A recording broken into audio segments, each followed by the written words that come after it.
Muy bien, como saben ustedes, en Lima se desarrolla la Feria de Libros, una feria muy importante, muy llena de gente, con mucho éxito. Yo no puedo ir todavía, pero voy a ir el viernes a presentar un libro, el libro de Pedro Salinas. Y hay gangas, novedades, cosas nuevas, cosas viejas y por supuesto escritores que vienen a hablar. Renato Cisneros está viniendo a Lima para presentar algo muy especial. En realidad, este libro que tengo acá, La distancia que nos separa, pero, dilo tú, gracias por estar acá, Renato. ¿Cómo estás, Rosa María? Gracias por venir. ¿Cuál es la novedad? La novedad es que ha salido una edición conmemorativa que debería estar en esta mesa. Ojalá que la gente de Editorial te la mande cuanto antes, porque tiene una tapa dura preciosa y una foto muy dramática que no estaba en mi archivo personal, que yo descubrí hace relativamente poco. La del comercio, ¿no? La del comercio, del archivo del comercio. También tiene un texto de Guillermo Arriaga, el escritor mexicano, guionista de películas como Amores Perros, Babel, etcétera, donde hace un comentario sobre sus impresiones del libro. Y un texto mío, inédito, donde cuento un poco lo que ha ocurrido en estos 10 años desde que salió la novela hasta hoy. Sí hay novedad. E incluyo unos apuntes de Julio Ramón Ribeiro sobre mi padre que no estaban en la edición original porque me inhibí de hacerlo, porque cuenta cosas muy gruesas respecto a esos encuentros que tuvo con el gaucho en Francia en 1978. Claro. Todo eso estaba en la novela. Yo tengo sobre la mesa, por si acaso, todo lo que tengo en casa de Renato Cisneros. Me he sorprendido, Cisneros. de verdad. ¿Eh? Hay cosas que ni mi madre tiene. Hasta un poemario, Sí, que me pedía en la dedicatoria que lo queme. Sí, pero ¿cómo, no dice lo quemé. ¿cómo dice la dedicatoria? La dedicatoria es buenísima. Para Rosa María. Para Rosa María, este libro en Navidad para quemar en Año Nuevo. Ya, mira. Se ve que tenía una autoestima muy... No lo quemé. Diciembre del 2008, no lo quemé. Menos mal. Bueno, Busco Novia, que fue famosísimo. El blog. Nunca confíes en mí. Sí, pues primeros libros que fueron fundamentales para mí en ese momento, para ir labrando una conciencia narrativa. Por si acaso. Que solo con los años... Vale el comercial. Este es el último, que es buenísimo, a mí me encanta. El mundo que vimos arder. Y viene otro más. Siempre viene otro más. Siempre viene otro más, es verdad. Uno siempre tiene en la cabeza un libro nuevo. Incluso cuando estás presentando tu último libro, uno sufre un desfase porque tu cabeza ya está en otro lado, ya está en el próximo proyecto, ya está pensando en otros personajes. Y la distancia que nos separa tuvo una investigación tan profunda que te llevó a escribir un segundo libro, Dejarás la Tierra, que es la historia de los Cisneros, en realidad, de toda la parentela Cisneros. Es muy interesante, parte novela, parte biografía, pero hay partes noveladas, inventadas. Uno quiere inventarle una historia a sus ancestros, ¿no? Hay un escritor guatemalteco, Eduardo Halfon, que dice algo que yo adhiero totalmente. Él dice, todo es autobiográfico, pero también todo es ficción al mismo tiempo. Claro. Porque cuando uno recuerda y cree estar haciendo un ejercicio autobiográfico, en realidad recuerdas con sesgo, desde un punto de vista, el que te tocó ocupar en el mundo. De lo que te contaron, de lo que escuchaste, de la tradición oral familiar. Y uno va incorporando estos mitos, leyendas, secretos, y los va haciendo suyos. Al cabo de un tiempo, estoy seguro, todos los que nos están viendo creen tener recuerdos, pero difícilmente podrían precisar si son exactamente apegados a la realidad, ¿no? Sin embargo, la distancia que nos separa hasta ahora ha sido, creo que, tu mayor éxito editorial, ¿no? A ver, sí, si pienso en, no sé, en número de traducciones o en número de ediciones o en repercusión. Que a los 10 años se saque una edición con tapa dura, que es un producto más caro, más de colección, digamos. A mí eso me tiene muy contento. A mí me costó mucho, yo siempre te he dicho, tú me dijiste, solo a 2 personas les había pasado eso. A mí me costó mucho leer La distancia que nos separa, porque yo sentía que estaba invadiendo... me daba pudor, o sea, estoy invadiendo demasiadas cosas, estoy sabiendo demasiado, no debería saber tanto. Pero yo con los años he comprendido que esa exploración de la intimidad, porque efectivamente hay una intimidad familiar develada, expuesta, pero al mismo tiempo he entendido que eso es mucho más universal de lo que yo pensaba. Sí, claro. Y al final eso ocurre con la escritura. Uno cree que a uno le pasan cosas y que no le están pasando a nadie más. Claro. Pero cuando uno se atreve a ponerlas por escrito y aparecen los primeros lectores, te vas dando cuenta que las luces del edificio se empiezan a iluminar todas. Lo que no tengo son los libros sobre tus hijas. Eso me falta. Cuenta pendiente. Cuando no tengo que ir a comprar, pues uno no tiene que comprar los libros de vez en cuando. Es verdad, y los originales, por favor. Que he tenido muchas experiencias muy divertidas con la piratería, pero no las quiero tampoco celebrar tanto. Claro, que te las traen para que lo firmes, además. Para que Creo que la mejor que me pasó fue con ese libro, con Dejarás la Tierra. La presentamos un sábado en la feria. Y el lunes siguiente ya estaban los piratas. Hasta ahí nada nuevo. Yo estaba en un taxi, en el asiento de atrás, y se me acerca un pirata, un vendedor pirata, un señor mayor, Y le digo, señor, disculpe, ¿puede acercarse aprovechando la luz roja? Y yo, pensando que le estaba dando una escueleada, le digo, ese libro que usted tiene ahí, a mí me ha tomado 8 años escribirlo, y usted seguramente al cabo del día quizá venda un ejemplar, y no me va a dar un sol. Eso se llama robo. Yo esperaba unas disculpas modestas, algo, y me dijo, ¿tú sabes de qué hora estoy acá? Eran las 4 de la tarde, y desde las 10 de la mañana. Esto que yo hago se llama publicidad estacionaria. Y tu editorial no me va a pagar un sol por hacerte publicidad, pero la gente te ve aquí y te va a comprar la librería. Y lo peor es que no le faltaba razón. Un discurso sofisticado para alguien que se dedicaba a una labor al margen, ¿no? Pero digamos que vendía libros, sí, es verdad. Presumamos que los leía. Ya, claro. Entonces era un hombre culto. Efectivamente, por lo menos su argumentación me pareció inapelable. No había nada que hacer. Así es. Y dijiste, muchas gracias. Muchas gracias, por favor, luz verde, apúrate. Póngalo adelante para que lo vean más. Sí, Póngalo adelante para que lo vean más.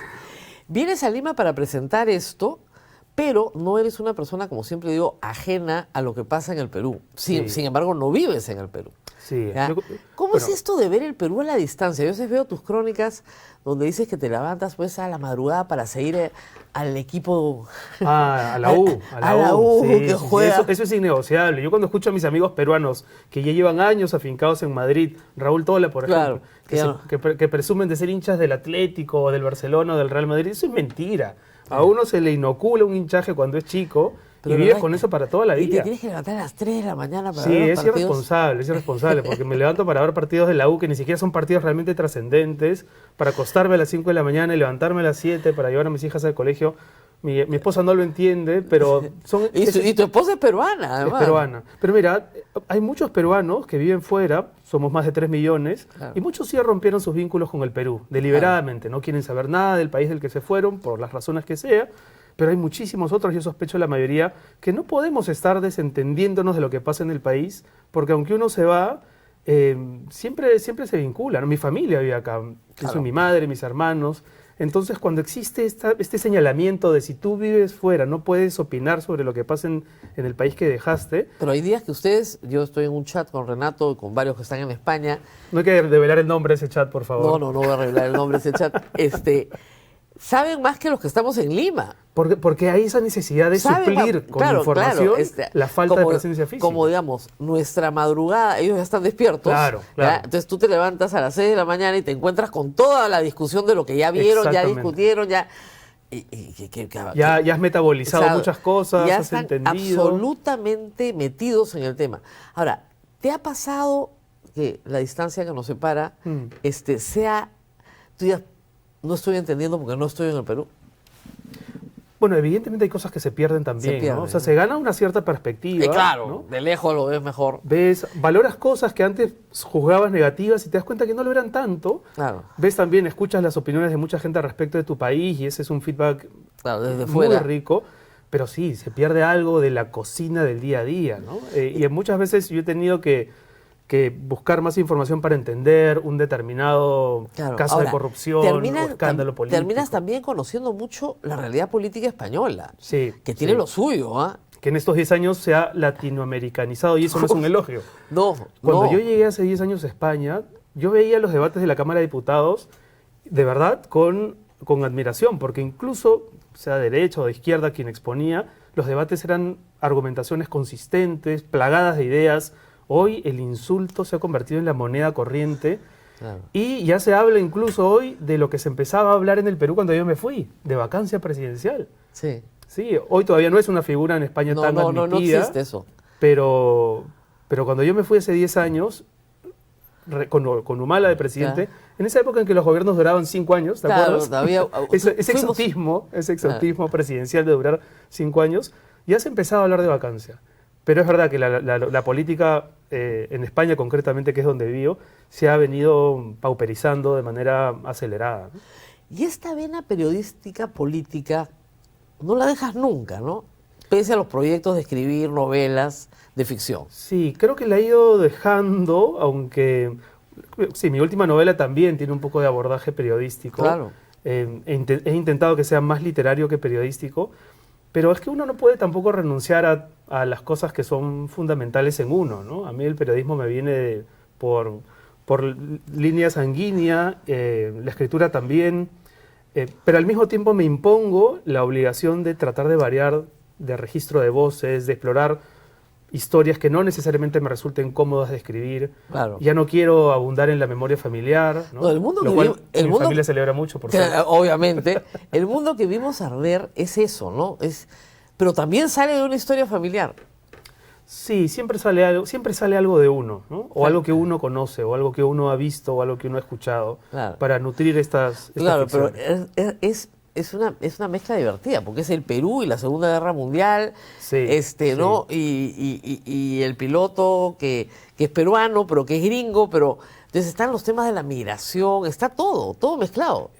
Esta novela, la última, El mundo que vimos arder, es una novela que en apariencia habla de la guerra y de la migración, pero también habla efectivamente de la despersonalización que uno sufre cuando migra y de la deshumanización que todos sufrimos cuando hay guerra. Claro.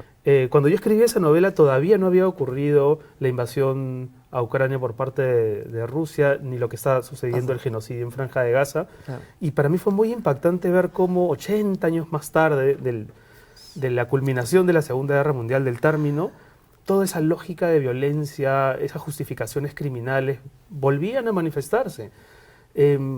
Con discursos un poco más sofisticados, pero al final la locura es la misma y los efectos son los mismos. Destrucción, exilio, y lo que estamos viendo, por ejemplo, en Palestina, el desmembramiento de una comunidad que ya no tiene a dónde ir. No, y que además, como planteas en el libro, lo mismo pasa en Palestina. Presenté el libro de Farid Cajat hace poco. ¿Quién es el que tiene derecho a estar ahí? Claro, ¿No? claro. Que es el tema central. Y acá, en este relato, lo trágico es que es un peruano, ¿no es cierto?, de ascendencia alemana, Sí. criado en Estados Unidos, formado en Estados Unidos como piloto, Sí. que bombardea a sus parientes. La ciudad de sus abuelos. Claro. La única ciudad del mundo que quiere conocer En la es que- Hamburgo. Un día recibe la misión de tienes que bombardear Hamburgo. Hamburgo. Y él se debate en esa encrucijada moral de qué hago, ¿no? ¿Le Claro. hago caso a los Estados Unidos que me han dado un uniforme, me han hecho ser alguien? ¿O le soy fiel a mis raíces? Y bueno, esa encrucijada moral a mí me atrapó cuando supe la historia. Claro. Y dije, no, acá hay una historia que hay que escribir. Sí. Ahora, junto con eso también creo que viene implícita la reflexión de que la producción de violencia no solo es responsabilidad de los grandes popes que tienen un botón rojo que apretar. Ah. Todos estamos inmersos en la producción de violencia a mayor o menor escala. Y cuando uno ve las redes sociales lo constata, ¿no? Ahí La nos facilidad del movemos. insulto, Y tú de te la mueves agresión. mucho en Twitter, igual que yo. Qué bárbaro para ser insultado, ¿no? Yo es algo que hasta ahora, que ya he aprendido a Claro. lidiar con eso, pero no termina de sorprenderme, ¿sabes? ¿Ah, sí? La capacidad de agresividad, ¿no? De muchas personas que invierten tiempo y energía en insultar a otra persona Que no conocen, que no conocen con la que nunca han hablado. y a la ¿no? que le imputan una serie de falsas verdades que, Claro. bueno, que tú conoces mejor que yo, ¿no? Claro. Hay un verso de Hilda Merini, una poeta italiana que me gusta mucho, porque tiene que ver con esto de la producción de violencia en la que uno también a veces cae, ¿no? De cuántos tweets yo me he arrepentido por sentir que solo traían tal vez algo de crítica burlona, ironía y nada de sustancia. Bueno, ella dice, me gusta la gente que elige con cuidado las palabras que no dice. Me parece maravilloso. Muchas veces tendríamos que pensar, ¿no? Claro. En si vale la pena escribir esta opinión que tal vez no va a Claro. contribuir a nada más que a hacer leña de un árbol caído, ¿no? Claro. Es que no hay que hacer leña de un árbol caído. Sí, pues, pero son cosas que uno aprende. Claro. ¿no? Escoge tus enemigos, Sí, ¿no? sí. Escoge tus enemigos. Y eso hay que escogerlo bien, ¿ah? Sí, ¿Ya? Porque no te los pueden imponer. O sea, hay mucha gente que te insulta que quiere ser tu enemigo. Pero tú no le puedes dar ese privilegio. ¿Sabes qué cosa te vacuna contra esa tentación de caer en estas mezquindades, Claro. ¿no? Que son muy humanas? La paternidad. La paternidad te salva de muchas cosas. ¿Ah, sí? Te vuelve una persona, para empezar, menos narcisista, ¿no? Tu Humilde. narcisismo, tu egoísmo bajan sus decibeles tremendamente. La criatura tiene que sobrevivir, Renato. Sí, claro, exactamente. Tiene que sobrevivir. Te a ayuda a ti. eso, a poner las prioridades en su verdadero punto, ¿no? Tú tienes que haberlo experimentado con tus hijos también, ¿no? 5. 5, claro. Imagínate la paciencia. Todo el mundo dice, ¿qué paciencia tienes? Tengo 5 hijos.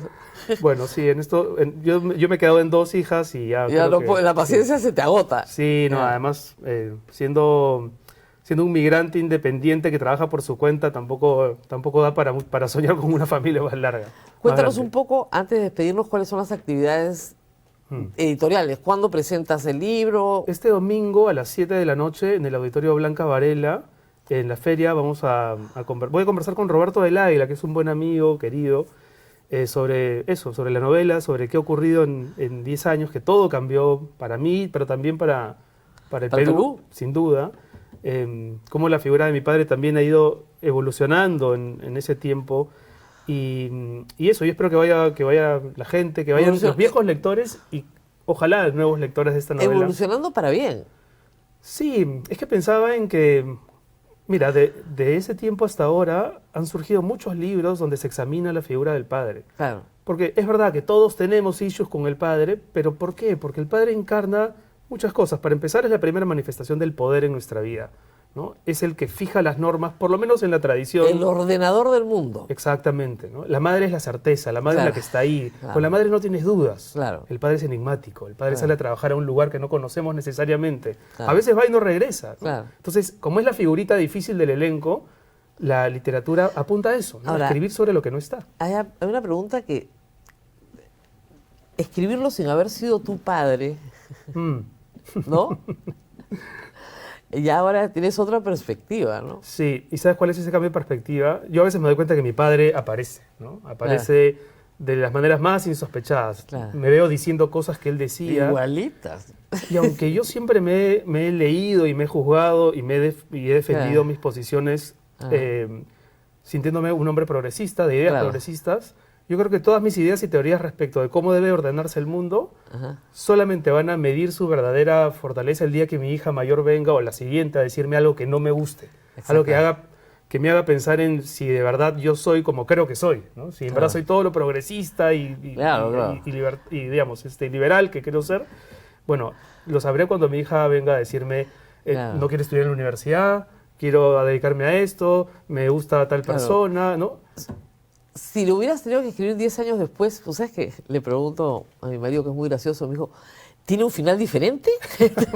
Le digo, no, pues. No sé si me habría animado a escribir. Yo a veces pienso en todo lo difícil que fue escribirlo, por el tiempo que demandó, pero también por el desgaste emocional. Claro, claro. Una de las cosas que pasó en estos 10 años es que murió un hermano mío, Claro. del primer matrimonio de mi padre. De los mayores. Sí. Luis Fernán. Y él me dejó de hablar cuando salió esta novela. Claro. Y yo siempre tenía la ilusión de que en cada visita a Lima por la feria pudiéramos reencontrarnos y a la luz de unas cervezas hablar de por qué lo escribí, por qué necesité escribirlo, cómo lo recibió él. Y se murió de un cáncer hace 2 años sin que esa conversación se hubiese podido dar. Claro. Eso, digamos, es un dolor que no me puedo quitar de encima, ¿no? Claro. Eso es una carga grande, ¿eh? Sí, sí, porque te quedas pensando hasta dónde valió la pena, pero son cuestionamientos que tampoco puedo permitirme porque el libro fue encontrando sus lectores que siempre han leído la novela de la forma que hay que leerla, es decir, trasladando lo que se lee a lo que se ha vivido. Entonces la gente lo lee y piensa en su padre, piensa en su familia, en los secretos que acarrea su familia. Toda familia tiene secretos. Todas. Todas las familias tienen secretos, ¿no? Todas las familias tienen secretos y todas las familias están, digamos, organizadas muchas veces para que esos secretos no salgan a la luz. Claro. Pero cuando uno se anima a destapar esos cajones prohibidos, tiene que hacerlo sabiendo que detrás seguramente hay una necesidad o un proyecto tan neurótico como escribir una novela, ¿no? Bueno, tenemos un mensaje del público. Claudia Mora, mi papá, que hoy cumpliría 80 años, tenía todos los libros de Renato. Y casualidad que salga esta entrevista justo hoy. Mira, sí, Mira pues. tú, muy bien, Claudia Mora, gracias por escribirnos. Efectivamente, yo no tengo todos, me faltan varios. Sí, porque, no tantos, te faltan pocos, pero bueno, pero gracias por tenerlos. No, tengo ahí todos. Y de todos los escritores peruanos que me gustan, por supuesto, tengo todos los libros bien ordenaditos así, por apellido. por orden alfabético. Claro, por nacionalidad y apellidos. Claro. Pero todos juntos. Y en el orden en que fueron publicados. Eso es algo que extraño, Rosa María, la pesadilla del migrante lector, es cómo se va constituyendo tu biblioteca. Yo tengo muchísimos libros acá en Lima, en la casa de mi madre. Mi madre ya me está diciendo, oye, ¿cuándo te los llevas? Ahuécalos. Y allá tengo una, en la que empecé a hacer hace 10 años, que está deformada porque los espacios son más chicos. Hermano. Entonces sí, yo sueño con tener una biblioteca. No has ido a la lectura virtual. No he podido hacer esa migración. Esa migración no la he hecho. No la has hecho. Me ha costado. Porque eso es, en materia de espacio, para el migrante, es una maravilla. Y lo otro son es la experiencia de la biblioteca vecinal, ¿no? Que aquí Claro. lamentablemente no es una figura tan... no es una figura, ¿no? Me animaría No a decir hay. que no hay esa, O sea, esa cultura de biblioteca. yo de chica sí iba mucho a la Biblioteca Municipal de San Isidro. Mucho. Claro, claro. ¿ya? Pero en casa teníamos una muy buena biblioteca también, pero íbamos mucho. Ya eso ha sido cambiado por esta cosita, por la pantalla, por esta cosita y, Sí, sí. y libro Pero no hay. ir con mis hijas a la biblioteca del barrio, eso es genial ¿Y también. la tienes en Madrid? Sí, claro, Ah. sí. No, mira, Madrid es verdad que con los años también ha ido volviéndose Evoluciona. una ciudad más convulsa, caótica, impagable en términos inmobiliarios, ¿no? Y nosotros seguimos alquilando un piso para quienes dicen, tú que vives cómodamente en Europa, que me parece una crítica que está tan vacía de De realidad, ¿no? De realidad.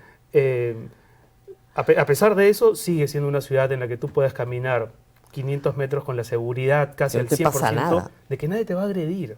Y Exactamente. para quienes hemos crecido en un país como Bolivia, normalizando la violencia, creyendo que eso es normal, Claro. de pronto te das cuenta que no es normal, que Que no lo- tendría por qué ser normal. Que los parques son bonitos. Que un Estado efectivamente esté en la obligación de asegurarle a sus ciudadanos seguridad, educación, cosas que son básicas. A mí me pero pasó en Madrid estar a las 2 de la mañana muy preocupada hasta que una persona me dijo, esta es una ciudad segura.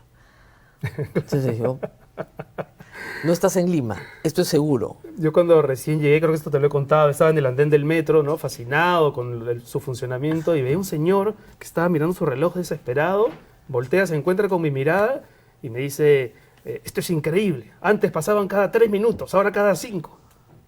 Y yo me quedé pensando, ¿ese es tu principal, digamos, problema con tu sistema de transportes? Y vino a mi mente la imagen de yo en el COVID, trepado en el parachoques para llegar a la academia. Y claro, es un contraste brutal, es un contraste brutal. Dice Raúl Tola que es fácil reconocer un peruano en Madrid, porque cuando va por el crucero peatonal, agradece a los carros que han parado. Y los Sí. choferes miran con cara de diciendo, ¿por qué nos agradece por haber parado si es nuestra obligación? El problema es cuando te acostumbras a que puedes pasar por el paso de cebra. Claro, ¿no? pero regresas a Lima. Pero regresas a Lima. Y te matan. Exacto, el otro día lo intenté y dije, a ver, voy a probar. Valiente, ¿ah? Y no se puede. Valiente, valiente. No se No sé, te puede. pones el pie y te matan. En cambio, allá pones el pie y frenan a mucha Sí, distancia. Frenan porque sí. tú vas a cruzar. Una vez una amiga española que pasó mucho tiempo en Lima, vivió unos años, me dijo, a mí una de las cosas que más me sorprendió es que la gente siempre hablaba de, por ejemplo, tengo un pintor de confianza, Ah, sí, tengo claro. un gafitero de confianza. confianza. Y claro, son expresiones con las que uno crece, que uno no problematiza, que uno asume como costumbristas. Pero en verdad lo que significan es que vives en el reino de la desconfianza, donde hay uno que tal vez te va a ayudar, Claro. pero los demás se van a aprovechar de ti. Claro. Y es horrible eso, ¿no? Es horrible no ser consciente de eso también. Así Sí. es. Bueno, Querida mía, a muchas las gracias. 7 del domingo. Este domingo 3 de agosto a las 7 de la noche en el Auditorio Blanca Varela, la edición conmemorativa de esta novela que, bueno, que... Claro. Y la otra cosa que les quiero decir es que vayan, porque en la Feria del Libro muchas veces hay estos libros antiguos, los venden. Sí, O sea, sí. hay gente que tiene un poco de ediciones antiguas y venden libros. Entonces tú puedes encontrar joyitas a precio bien, bien módico Sí. y salir cargado de libros. ¿Ah? Y la feria es una señal de optimista de un país que Sí. está sumido en un agujero negro. Es raro. La feria Por eso te parece hemos pertenecer a otro momento y a otro país. Por eso te he invitado hoy día. Bueno, sí, de Porque verdad. dije, para fiestas patrias tenemos que hacer algo bueno, optimista, sí. algo optimista el país, A la una feria feria del libro. está yendo este año más gente que el año pasado, hay más gesto de compra que el año pasado. La feria también ha entendido que tiene que poner los precios a precio de feria, ¿no? Así es, por algo existe. así es. Y entonces uno puede encontrar, sí, muchos libros a muy buenos precios y es una experiencia familiar. Es alucinante. Ah, sí, eso. claro. Sí, al principio No va a era ser muy de la élite, No, de la no, pues tienes que ir escritura. con toda la familia, Sí, si no, sí. ¿cómo? Sí, eso está Ya de mi bueno. familia fueron todos. Ya, pero falta a yo- ti. Me falta yo, pero el viernes estoy ahí. Y el domingo, ¿no? ¿Y el domingo? Toma, viernes y domingo. Se está comprometiendo Rosa María en el domingo a las 7. Lo que pasa es que Yo trato de ir a horas donde no haya mucha gente. No, pero es imposible, la feria No, pero está atestada. Ya, claro, si tiene sus picos. Martes, ¿no? 11 de la un día de semana, ¿no? 11 de la mañana. Ya, claro. Entonces ahí puedo revisar con calma. Claro, por si no te están abordando para... Igual que a ti, pues. Y Ya. yo no he escrito nada, es lo que digo. Si yo no he escrito nada. Esa es la pregunta que quería hacerte. ¿Tú cuándo vas a escribir? Pucha, qué pereza. Tengo historias. Memorias periodísticas, memoria no. familiar. Tengo unas historias para contar. Ya ves. Muy bien, Renato. Querida Muchas Rosa María, gracias por muchas estar con gracias. nosotros. Gracias a ti.